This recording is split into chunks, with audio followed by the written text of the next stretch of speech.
If you've been waiting for the right moment to join DailyWire Plus, this is it. We are giving you more than ever with your membership, and right now you can get it all for 40% off. Use code SUMMER at dailywireplus.com. Another day, another reason fanatics are furious at President Trump. Today's controversy, I kid you not, is that Trump wants to end a war because he wants to save lives, because he wants to go to heaven. That's why everyone's mad at him today. I'm Michael Knowles. This is The Michael Knowles Show.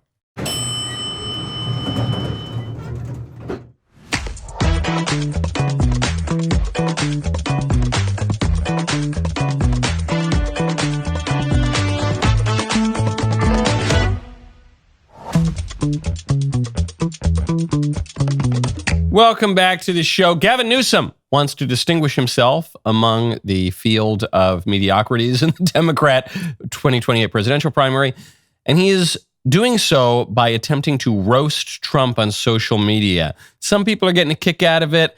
I don't think it's totally working. We'll get to why in a moment. First, though, this is the greatest controversy. We hate Trump because he said this, because he did that. We hate Trump because he supports Russia. We hate Trump because he called Rosie O'Donnell ugly or whatever. We hate Trump because all these reasons, for 10 years. Now they hate Trump because he wants to end a war, because he wants to save lives, because he wants to go to heaven, as he explained when he called into Fox and Friends yesterday. Just want to end it. I want to end it. You know, we're not losing American lives. We're not losing American soldiers. We're losing Russian and Ukrainian, mostly soldiers. Some people, as missiles hit wrong spots or get lobbed into cities like Kiev and towns. But, if I can save 7,000 people a week from being killed, I think that's I want to try and get to heaven if possible. I'm hearing I'm not doing well. I hear I'm really at the bottom of the totem pole. But if I can get to heaven, this will be one of the reasons. Well, I think. Beautiful. Can I tell you, of all of the things to attack a politician for, this will never be topped. Attacking a president because he wants to go to heaven. Now, some people said, well, he was just joking around. Caroline Leavitt was asked in the briefing room yesterday, was Trump just joking around? Here's her answer. I know the president said on Fox News this morning that he's partially seeking peace in order to get to heaven. Was he joking, or is there spiritual motivation behind his peace deals here? I think the president was serious. I think the president wants to get to heaven, as I hope we all do in this room as well. That was a very good question by, who was that excellent reporter in the, was that Daily Wire's very own Mary Margaret Olahan? I think it was.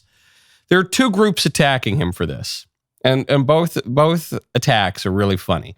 The funnier attacks are from the liberals who are upset that Trump is talking about heaven. They're posting this on social media. They say, look at this wacko. Look at this crazy person talking about heaven. You know, there was a time not so long ago when political leaders spoke of eternal things. I know it's hard to believe in our stupid, modern, degraded age, but there was a time when political leaders talked about things like morality, felt that they were accountable to a power higher than themselves, actually believed in God and religion, took seriously the human person and the eternal soul and justice. There was a time. It wasn't that long ago.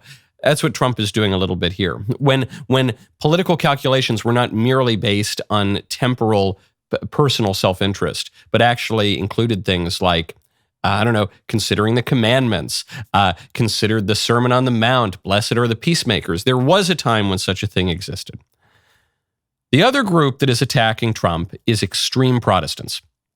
You know, I love my Protestant friends, and it's not far from every Protestant attacking him, but there's some people, some really ideological people who are saying, well, President Trump is presenting a false gospel because he's suggesting that you could be saved by works. This is a works-based salvation. This is Pelagianism. Calm down. Calm down, people. This was not a theological treatise from the president. He was saying, I want to end a war because that would be good and it would save people, and blessed are the peacemakers, and I want to go to heaven, and I want to. The Pelagian heresy, which says that we do not have original sin, which says that we earn our salvation, we can deserve our place in heaven, that was condemned. that was condemned at the Council of Carthage in AD 418. I don't think that President Trump is a neo-Pelagian resurrecting this ancient heresy.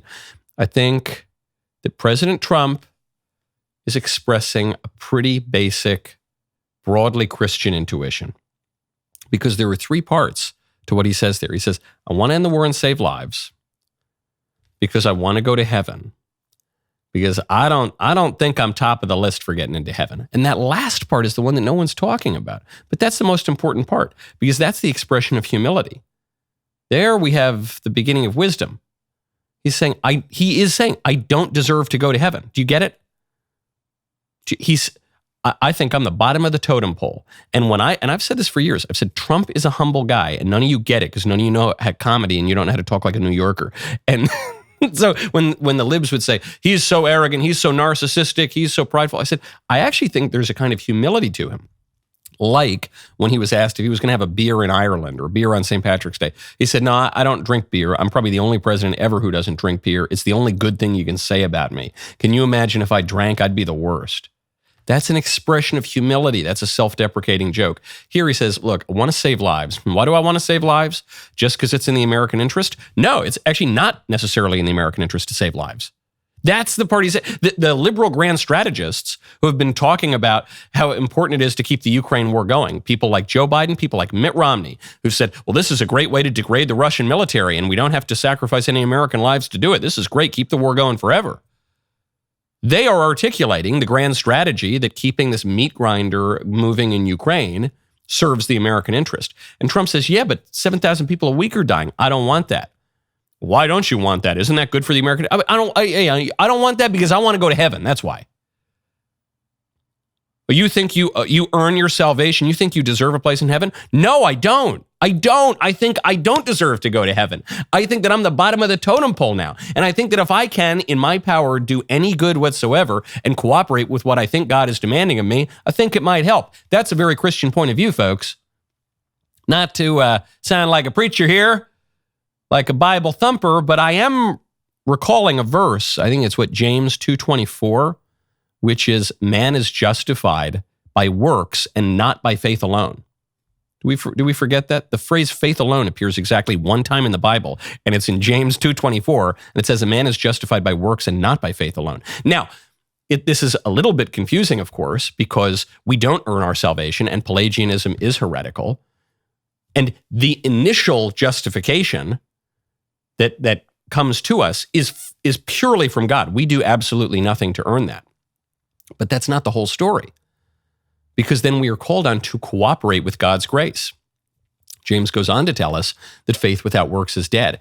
What he is telling us, what God is telling us, inspiring the authors of the Bible, is that faith looks like something. What our Lord tells us in the Gospel of St. Matthew is that a man will be judged according to his works. That doesn't mean that he earns his salvation. That doesn't mean that he is not totally in need of God's grace, but it means that it looks like something. That's what Trump's saying. Are we clear on the theological point? Can we not? It's like we can't ever take yes for an answer. We have, for maybe the first time in my life, a president openly expressing a longing to be with God, expressing profound humility in, I think, a sincere way, trying to end wars, which is exceedingly rare at the Oval Office in my lifetime, and saying that he's humble. He's saying, I don't deserve heaven and I want to be with God. What does it mean to say I want to go to heaven? It means I want to be close to God. Those are the three least objectionable things I've ever heard out of the Oval Office, and people find a way to complain about it. Not just the libs, but even sometimes people on our own side. Give me a break. I think we could all use a little dose of humility. And in fact, we could learn a lesson or two in humility from President Trump. You ever think you'd hear that? Okay. Now, speaking of the Oval Office, an amazing photo that tells you a lot about our world order comes out of this meeting between Trump and the European leaders and Zelensky. We'll get to that in one moment. First, I want to tell you about ExpressVPN. Go to expressvpn.com/Knowles. Did you know that your internet service provider watches your every move online? They track all your clicks and time spent online, building a profile that they sell to the highest bidder. This sounds illegal. Probably should be illegal, but it's not. Why? Because the government benefits too. it creates a loophole around your Fourth Amendment rights. Now, normally, the government needs a warrant to collect your information without your consent. But when they buy it from data brokers instead, totally legal, no warrant required. These data brokers are eroding our traditional freedoms as Americans. Fortunately, there is a solution. It's one that I've used for many years, ExpressVPN. With ExpressVPN, all my online activity travels through secure encrypted servers. Nobody, not even my ISP, can track my movements or infringe on my rights. I have used ExpressVPN for 8 years now, something like that. It's great. It's easy enough that I can even use it. My phone, my tablet, my laptop, boom, one button, you're set. Right now, you get an extra 4 months for free when you use my link, expressvpn.com/Knowles, KNWLES. Extra 4 months for free at expressvpn.com, expressvpn.com/Knowles. President Trump had this meeting. He had the meeting on Friday in Alaska with Vladimir Putin. Then they end that early. He rushes home, and then he calls the leaders of all of Europe together and Zelensky and says, get to the White House by Monday. And then they all have a meeting at the White House. And there's a photo that's come out of this meeting that tells you everything about the political order today. It is Trump sitting behind the Resolute desk, and then the leaders of all these European nations, European and the UK, you see Keir Starmer there at the end, and Zelensky in Eastern Europe, all sitting like they're Trump's assistants, all sitting there like you've got the deputy director of such and such agency, and like you've got the special assistant to this and that agency. They don't look like the heads of sovereign states. They look like people who are getting their marching orders from Trump. And that is the Western world order. That has been the Western world order since World War II. And this is the clearest expression of that. And you got Zelensky there because Zelensky doesn't really matter all that much. I don't mean to diminish him. He's shown some courage, but this is a war between the West, led by Trump, led by America, and Russia. And Ukraine is just the battleground for that, and Ukraine is just a proxy for that. And Trump is marshaling the leaders of Europe, so-called, who are really vassals for this American empire. And I mention all of this not to even say that I recommend it. I have plenty of thoughts on empire versus nation, but just to remind you, that's what it is. Trump's critics and some of his supporters have misunderstood his political vision for 10 years. They've said, this man is an arch nationalist. Oh no, we have the rise of nationalism. This is Christian nationalism. N. It's just the N word for 10 years. We've been hearing the N word constantly for 10 years applied to Trump.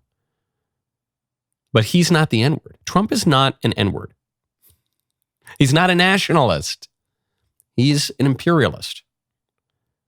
And I, for one, do think that empire is a more natural form of political order. I think it's an inescapable form of political order. I think it is the providential form of political order. We were talking about religion earlier. Our Lord is incarnate during the Augustan age in the Roman Empire, which claims jurisdiction over the whole earth, which is significant actually for the meaning of salvation, the meaning of the passion, but that's a digression and a topic for another time. Trump is leading an empire. That's why he wants to acquire Greenland. That's why he wants to invade Canada. That's why because he has that clear political vision, that's why he's able to marshal the forces of Europe. And that's why he's able to deal directly with Putin. Putin said at the summit, he confirmed what Trump has said for years. He said, this war would not have broken out had Trump been president. This war broke out because of Biden. The war first broke out under Obama. Then it lay dormant when Trump was in his first term. And then it exploded again when Biden was president. Because, and this is another thing that maybe you wouldn't have believed 10 years ago, because Trump understands the dynamics of the world order in the year of our Lord, 2025 and 2016 and every year in between, better than all the geniuses who went to all the think tanks with all of the degrees in international relations. He just gets it. That image in the Oval Office, that's the West. That is the West today. That's not the Westphalian system exactly. That's not the UN exactly. That's not, but that's how the West works. I think about this sometimes. Speaking of life and death, I've mentioned before, my mother died when I was in high school, and we were close. grew up in New York. Trump was a very popular figure. And sometimes you think when a loved one dies, a long time, you think, wow, if that person came back, what would I tell them today? And it sounds crazy, but I would, the two things I would have to tell my mother before I say, hey, this happened and that, and look at my beautiful family, and look at this great part of my life, and look at this company that I've been. The things that I would have to rush to tell her, having grown up as a New Yorker in the 90s and the 2000s, I say, you're not going to believe this one. Two things you're not going to believe. You know who became president? Trump. Say, what? You got to be, I say, no, but the crazy part is he became president and he's good at it. He's like really good at it. Let's say, oh, by the way, I got married. I have all these kids, I started this company, I have this show, I have whatever, but it's crazy, man. And even in that image, you can see up in the corner is Reagan is looking down. Reagan seems to be looking down with a smile on his face in that Oval Office image. Very, very beautiful. Okay, speaking of security threats, I talked yesterday on the show about this illegal alien trucker who killed 3 people because he made an illegal U-turn. Well, we're getting more information now. This semi-truck driver who killed 3 people while making an illegal U-turn in Florida was given an English language proficiency test. You will not be surprised to know that he failed. Federal investigators also tested him to see if he could read highway traffic signs. You will not be surprised to find out he failed. He only accurately identified 1 in 4 highway traffic signs, and he only correctly answered 2 out of 12 verbal questions. So what people are going to say whenever they see an illegal alien commit a crime or kill someone in a terrible apparent accident, they'll say, well, look, that happens, but statistically, they're really no worse than legal immigrants or native-born Americans. Or you say, well, no, actually. The reason that he killed those people likely is because he couldn't read the signs and because he couldn't speak English. And the reason that was true is because he's an illegal alien. Immigrants struggle with these things generally, but you Democrats flooded the country with illegal aliens, and then you didn't require anything of them. You didn't require them to assimilate even. That would be the minimum that you could require, and you didn't do that. And so, not to belabor the point, 3 people are dead because Joe Biden opened the border, and Barack Obama opened the border, and even some Republicans opened the border. It's not just one administration exactly, but 3 real Americans are dead. And the likelihood of them dying was radically increased because you let people in who can't read and don't know what street signs mean. And then you gave them commercial driver's licenses. And you did really practical things. And you try to make some argument and you say, well, statistically, he's no more likely. Statistically, he is more likely to use welfare resources and to commit certain crimes. But even beyond that, 3 particular Americans, not statistics, 3 particular Americans are dead because of this particular guy that you particularly let in did things that we all could have predicted. That's the problem. And they're going to flee accountability on the left. But this was all so predictable. It would have been sad enough, but it's so much sadder because it's all so predictable. Okay, speaking of illiterates, Shmuley Boteach. Do you know Shmuley Boteach? He is this rabbi. I don't want to call him a rabbi, actually. I know he is technically a rabbi, but I don't want to call him a rabbi because there are many rabbis that I like, and I don't want to besmirch their honor by making them associate with Shmuley Boteach. Shmuley Boteach, he's this attention seeker who I think he's also a sex toy vendor, but he's a rabbi technically. And anyway, he took to the Times of Israel to talk about my new series, The Pope and the Fuhrer, The Secret Vatican Files of World War II, available exclusively on DailyWire Plus. It's doing very well on the platform. I appreciate all of you for letting me rub it in Matt and Ben's face that my show is doing better than all the other stuff right now. Anyway, the show tells the real story of the Venerable Pius XII, the Pope during World War II, who has been slandered and maligned as being complicit in the Nazi atrocities, even being Hitler's Pope, so ridiculous. Anyway, we have the facts, and so we present the reality of it. And Shmuley Boteach is accusing me, Ben Shapiro, and the Daily Wire of, quote, desecrating the 6 million and rehabilitating a Nazi collaborator. And he's calling Pope Pius XII a Nazi collaborator. Now, no one has ever accused Shmuley Boteach of being informed. He is not. He is one of the most proudly ignorant people I've ever come across. But though he is frequently wrong, he is absolutely never in doubt. And he is always happy for the opportunity to leapfrog off of the attention that other people are getting to try to get some attention for himself. So he's written this absolutely preposterous, incoherent piece in the Times of Israel.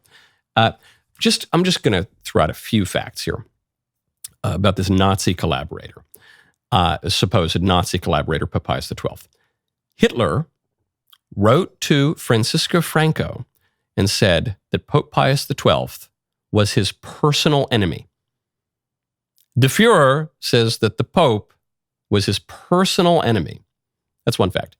Next fact, Pope Pius XII personally saved, well, many people, but specifically we're talking about Jews here, personally put 800 Jews in Castel Gandolfo, the papal vacation spot, in order to hide them from the Nazis. Personally was able to save huge numbers of Jews just around Rome. And through his efforts, which were often clandestine and were done in silence, is responsible, I think the consensus number is for saving the lives of some 860,000 Jews during World War II. Okay. Final point, the chief rabbi of Rome at the end of World War II, the chief rabbi of Rome converted to Catholicism. Do you know what name he took when he was baptized and became a Catholic? He took the name Eugenio. Do you know why? Because that was Pope Pius XII's first name. And that's what a hero he was, not just to Christians, not just to the whole world, but specifically also to Jews. And so anyway, I guess if you like, you can read Shmuley Boteach's babbling nonsense in the Times of Israel. But more important, you should go watch The Pope and the Fuhrer exclusively on DailyWire Plus. You can sign up for it now. Great. It's a great antidote to Shmuley Boteach syndrome. The antidote being that you fill your head with facts and reality. Okay. Now, speaking of arts and culture, President Trump is going off on the Smithsonian. It's delightful. First, though, I want to tell you about Kickoff. Go to getkickoff.com/Knowles. Did you know that roughly 36% of Americans have below average credit scores, which can make borrowing more difficult and expensive? That's where Kickoff can help. Users with credit under 600 grew an average of 84 points in their first year with on-time payments. You can start building your credit right away for just $1 in your first month. Best part is that AutoPay takes care of basically everything, so you're building credit even while you sleep without ever having to worry about missing a payment. The whole sign-up process only takes a few minutes right from your phone. No credit check required. You can cancel whenever you want. There is no wonder that it is the #1 credit builder on the App Store. Really important to have good credit because in the short run, you think, well, that's okay. I don't need credit right now, or it's not worth the whole hassle and the this and that. And then you go to buy a house, and then you go to buy a car, and then you go to buy anything. The costs of having bad credit can add up, can really, really negatively affect your life. Start building credit with Kickoff today. Get your first month for as little as $1, 80% off the normal price when you go to getkickoff.com/Knowles. That's Kickoff without the C. Go to getkickoff.com/Knowles. You must sign up via getkickoff.com/Knowles to activate. Offer applies to new Kickoff customers. First month only, subject to approval. Offer subject to change. Average first-year credit score impact of plus 84 points. Vantage score 3.0 between January 2023 and January 2024 for Kickoff credit account users who started with a credit score below 600, who paid on time, and who had no delinquencies or collections added to their credit profile during the period. Late payments may negatively impact your credit score. Individual results may vary. President Trump, he has earned the ire of the left. They're really upset because he wants to go to heaven, or they're really upset because he wants to save people's lives. And then the other reasons, a secondary reason that they're upset is because he wants to improve the Smithsonian. You know, the series of museums, art, history, culture. So Trump writes, the museums throughout Washington, but all over our country, are essentially the last remaining segment of woke. The Smithsonian is out of control. where everything discussed is how horrible our country is, how bad slavery was, and how unaccomplished the downtrodden have been. Nothing about success, nothing about brightness, nothing about the future. We are not going to allow this to happen, and I have instructed my attorneys to go through the museums and start the exact same process that has been done with colleges and universities, where tremendous progress has been made. This country cannot be woke because woke is broke. We have the hottest country in the world, and we want people to talk about it, including our museums. I love this. The part that the left is seizing on to attack Trump is when he says that the Smithsonian's out of control, where everything discussed is ... how bad slavery was ... And they're saying you don't. You're upset because the museums say that slavery was bad. You think slavery was good? The operative word for our increasingly illiterate friends. The operative word here is not bad. The operative word is not slavery. The operative word is everything. Trump's issue, I don't wish to presume to speak for the president, but I will. The issue is not that a museum in some exhibition on slavery mentions that slavery is bad. I don't think people really need to be told that, but the issue is not that it sort of just mentions that. The issue is that everything the museums say about our country is that we're bad, is that we're stupid, is that we're evil, is that we have an original sin called slavery. And the issue is that that's everything. That's the whole focus, is all the errors in American history, all of the moral failings. Because when we look at our country, I mean, slavery is actually a perfect example of this. We had slavery in America for a vanishingly short period of time, and then we sacrificed 600,000 Americans to end it. Slavery still exists today in Africa and the Middle East and East Asia, and like everywhere, basically, outside of the West. But they all get a pass. All the Muslim pirates that have been enslaving people since that religion has existed, they all get a pass. We don't get a pass. We don't get, in fact, not only do we not get a pass, that is our defining feature. That's Trump's issue. He says, our museums are really telling a really slanted story. We have a hot country. We want people to talk about it. And then the libs will say, well, our museums need to tell the truth. Yeah, okay, but there are different ways to tell the truth, right? The museums are not currently telling the truth. If the museums are saying America's evil, which is what our schools say, and it's what our museums say, and it's what our cultural exhibits say, and have for decades, is that the truth? America's just evil, it's rotten? I don't think that's the truth. Some bad things have happened, sure, but that's not the truth. What museums and centers of art and culture do is they tell stories, and the story is false. And Trump was just elected on an important narrative, which is to make America great again, and he won the popular vote. And so he's going in and he's telling that story as we enter the bisesquicentennial, the 250th anniversary of America, when we want to re-articulate our story, remind ourselves of who we are, maybe reimagine that story, reconceptualize that, reset that story. And I guess I would ask the libs who are whining about this, what do you think a country is? What do you think a country is?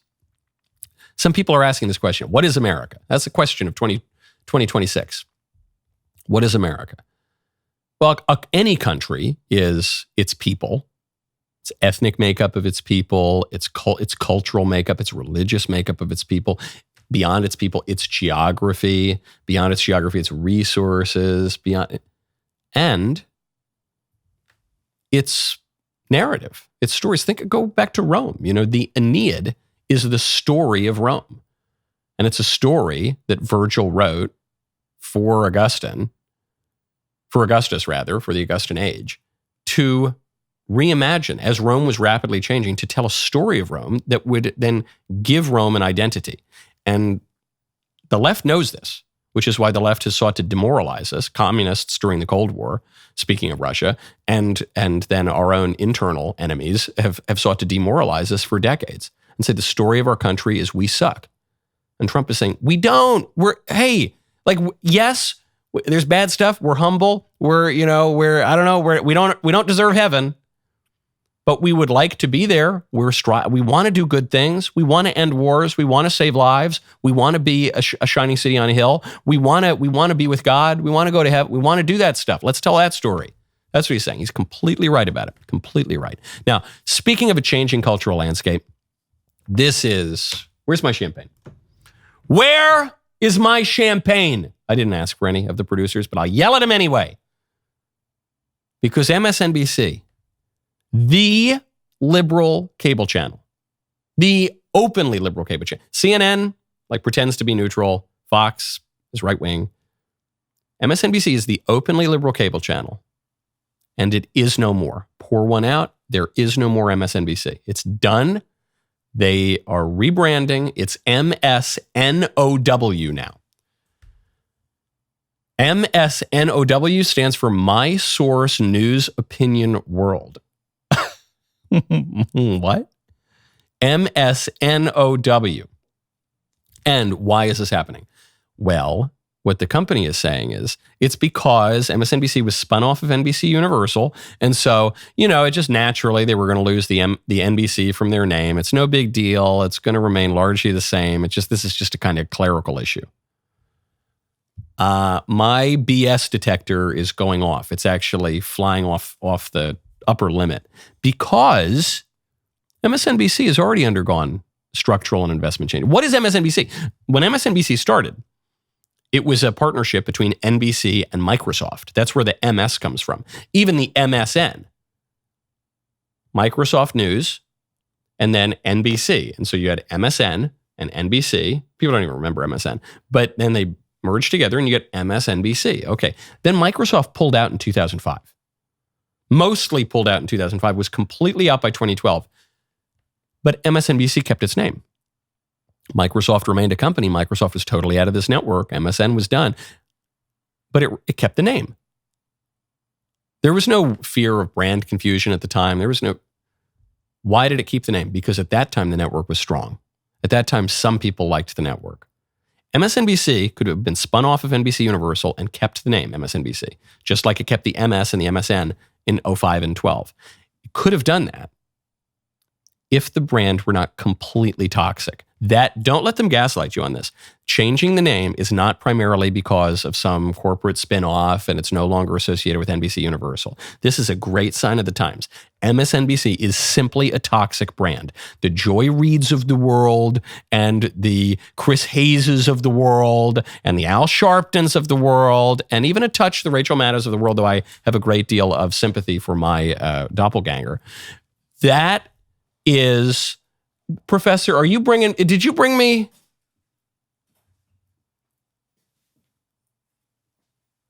Thank you. Wow.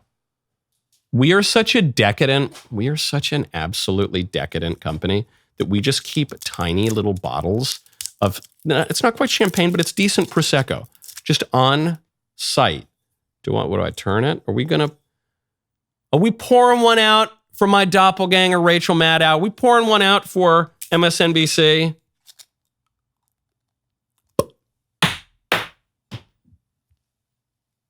See you later, MSNBC. See you.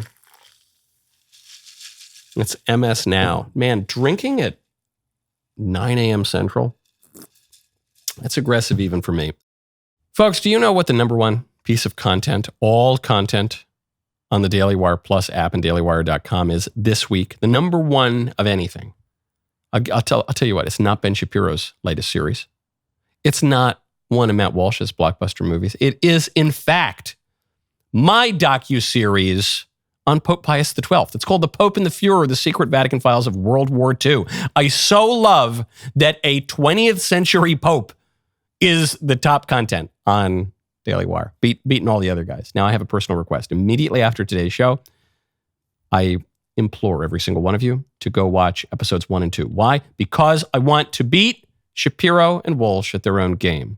I would like to rub it in their faces, and nothing would delight me more than my new 4-part series, The Pope and the Fuhrer, staying on top of the most watched entertainment on Daily Wire Plus.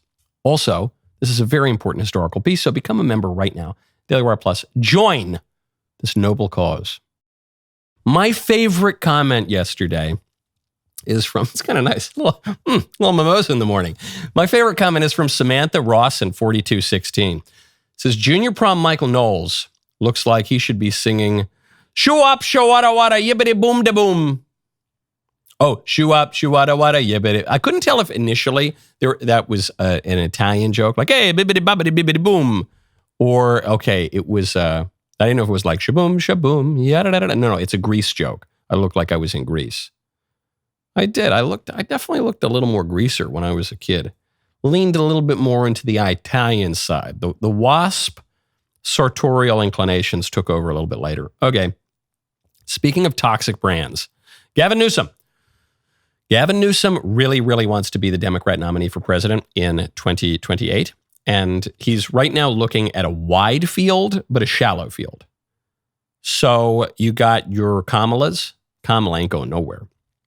She would be the heiress apparent. You've got who else? Pete Buttigieg? I don't think so. You've got AOC. AOC is actually the strongest in that field so far. You've got Whitmer in Michigan. I don't think so. You got Josh Shapiro. Democrats don't like Jews anymore. You got, who do you have? Liz Warren? Bernie's going to run again? He's 150 now. You don't have a lot. So Newsom sees an opportunity, says, this is my chance, but I'm a white man, straight, in the current Democrat field. That's rough. It would help him in the general, but it would hurt him in the primary. And, oh, by the way, I'm like the worst governor in America ever. So he was very liberal mayor of San Francisco.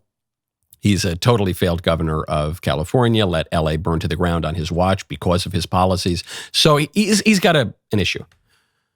The way he is trying to distinguish himself is by trolling Trump, by being really bad. So here's just one example. Trump posts on Truth Social, Bela, I think he's probably writing Belarus, but this is sort of a, despite the constant negative press, Covfefe situation. He started to post it and then he just posted it, didn't worry about it, let it go. Newsom responds, all caps, Donald Tiny Hands has written his autobiography this morning. This is all caps, the whole thing. Unfortunately, low IQ, he spelled it wrong. Beta, soon you will be fired, Beta, because of my perfect, beautiful maps. Thank you for your attention to this matter, GCN. Gavin Newsom, I don't know what his middle name is. Yeah, I don't know. The account has posted some that are kind of funny. They did one of like Tucker Carlson and the ghost or angel of Hulk Hogan praying over Newsom. It was kind of weird and absurd. Still didn't totally, but that was like somewhat interesting, somewhat funny. But this stuff doesn't hit. The ones where it's just Newsom, and this is an actual Newsom press office account. The one where it's just Newsom doing the Trump shtick, it doesn't totally hit. It's getting people to talk about it. So in that way, I guess it's helping Newsom to distinguish himself. But it doesn't hit to me. It reminds me of when Rubio in 2016 tried to do the Donald Trump bit. Actually, on the Tiny Hands. Remember, he went out there, he did his Don Rickles routine. He's like, this Trump, this guy's got tiny hands. You know what they say about small hands? Weak leadership or something like that. It just didn't work. It just didn't work because you don't want Tab Cola when you can get the real thing, when you can get the real Coca-Cola Classic. It doesn't. The reason it also doesn't work for Newsom is because it makes it all about Trump. Right now, Newsom could say in the Democrat field, look, I'm the big dog. I'm the big dog in the field. All these other ones, other than maybe AOC, all these other ones are really weak compared to me. So I'm just going to present myself as the alpha and the real presidential guy. But by just trolling Trump, or attempting to troll Trump like this, he's basically just saying, I'm like a reply guy to Trump. He actually is diminishing himself and making Trump the main character, and he's just this sort of ancillary character, this like 80s movie villain. I don't think it works. I don't think it lands. So whatever, he can keep doing it. That's fine by me. I also think the other problem for Newsom right now, he's trying to distinguish himself quite early. We're 6-7 months into the first year of Trump's second term. You don't want to peak too soon in a presidential primary. This is completely silly season, and peaking too soon has hurt other candidates. I think of one, Scott Walker. I love Scott Walker. He is one of my favorite politicians ever. He's just a wonderful guy. He would be a great president. He peaked really early in the 2016 cycle. He was the guy that all the smart money was on. And had he peaked a little bit later, who knows? Maybe Trump was just like an avalanche that was going to take over that primary. But had he peaked a little bit later, he would have done well. He should not have been the first guy out of the primary. He was a very serious candidate. He was a very, very serious governor. And Newsom is a complete failure. So the fact that he's peaking early, I don't know. I don't think it bodes well for him. If anything, the person that I think should be happiest about these stupid posts is AOC. I think it helps her. You don't become the main act by turning yourself into a heckler. It's just not how it works. Okay, speaking of curious uses of language, the Cambridge Dictionary is adding new words. Are you familiar with these words? They've added 6,000 new words, but the ones that are making the rounds right now. Broligarchy. Do you know broligarchy? It's like an oligarchy, but of bros. That one's easy to figure out. Delulu. Do you know Delulu? Delulu is that, you know that like demon doll that people have? That's Debobo or something? I don't. Delulu is when you're delusional. You're Delulu. Okay, that's a fun one. Luke. I don't totally get Luke. Professor Jacob, are you on the intercom? Phoning Professor Jacob. Calling. Hey, okay, you can respond, but you're a millennial. I want to talk to a based Zoomer, like a Giga Chad mogging Zoomer. What does Luke mean? Hold on, he's coming. What's Luke? Because I looked it up, and I think it means it's like a particular kind of fit, like an appearance that day. Like, ooh, that's a Luke. Is that right? I don't know where you're hearing these words. I have no You idea. don't know. I can barely hear you because you talk like a Zoomer and you're half a decibel when you speak. But all right, you're clearly not enough of a giga-based super mogger because that's what it says on, I don't know, Urban Dictionary or something. It says it's a Luke it's a Luke. It's when you look particular that day. But I don't want to talk about Luke or Delulu or broligarchy. I want to talk about a word that they added. Some people are celebrating, I think is a bad sign. Tradwife. They added the word tradwife to the dictionary. And you know this term tradwife. It's a portmanteau of traditional and wife, tradwife. It's just simple. It doesn't take a hip Zoomer to figure that one out. I think it's bad that they added this to the dictionary. I think tradwives are good. I have a tradwife myself, love her very much. But adding it to the dictionary is bad. In the same way that adding the word cis man would be bad. You remember the word cis man? It shows you how done transgenderism is. Shows you how it's been basically eliminated from public life entirely. The whole preposterous ideology at every level. Because 3 years ago, everyone was talking about cis man. He's a cis man. He's a trans woman. And now we just laugh at that. It's just a total punchline. Remember cis? Anyway, cis man just meant a normal guy. As Norm Macdonald put it, he said it's a term to marginalize normal people. So it would be bad to add that because the word should just be man. Same thing goes for trad wife. Like a trad wife is just what we used to call a wife. It's like a woman who keeps a home, deals with the home economy, raises children, like puts on a dress every now and again, cooks dinner. That we used to call that a wife. Now we have to have a special term because the word that we now use for wife, when we refer to wives, that could also refer to people who behave like husbands. So, that's bad, man. It shows you how normal language has been perverted, which is one of the chief ways that the left advances its cultural agenda. Okay, speaking of changes, I have a big story that I'm going to tease it. I'm just going to tease it, okay? President Trump is trying to eliminate mail-in ballots before the midterm elections. And this, perhaps more than anything, could swing the midterms in our favor. This is very, very important, and